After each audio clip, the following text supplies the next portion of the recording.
আর এবার টেসাই সংক্রান্ত খবর দিয়ে আপনাদেরকে পশ্চিম মেদিনীপুরের পর এবার বাসন্তী এবং গোসাবা, সেখানে বেপাত্তা প্রায় 5,000 ভোটার।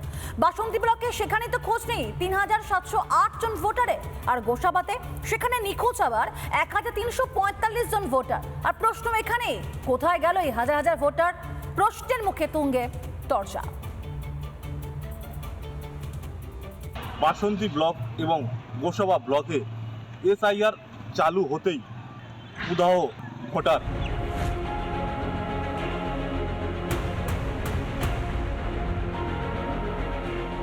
এসআইআর যত এগোচ্ছে তত খুলছে ভুয়ো ভোটার রহস্য। পশ্চিম মেদিনীপুর জেলা জুড়ে যখন 44,000 ভোটারের হদিশ মিলছে না, তখন দক্ষিণ 24 পরগনার বাসন্তী আর গোসাবায় বেপাত্তা প্রায় 5,000 ভোটার।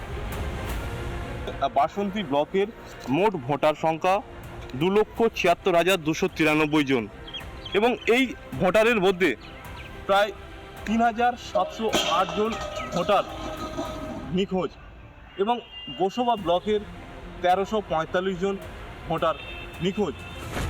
বাসন্তী ও গোসাবায় উধাও ভোটার। বাসন্তী ব্লকে খোঁজ নেই 3,708 ভোটারের। গোসাবাতে নিখোঁজ 1,345 ভোটার।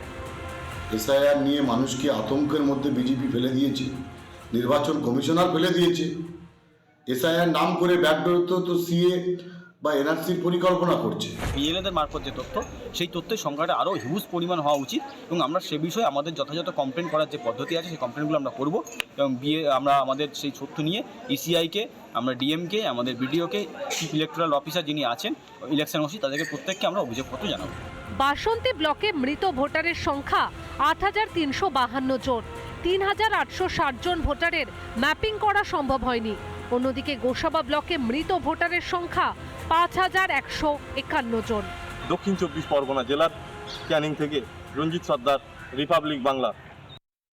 নানা ধরনের কন্টেন্ট দেখার জন্য লাইক করুন, শেয়ার করুন আমাদের ফেসবুক পেজ, সাবস্ক্রাইব করুন আমাদের ইউটিউব চ্যানেল। পাশাপাশি অন্যান্য ব্রেকিং নিউজের জন্য অবশ্যই চোখ রাখুন রিপাবলিক বাংলায়।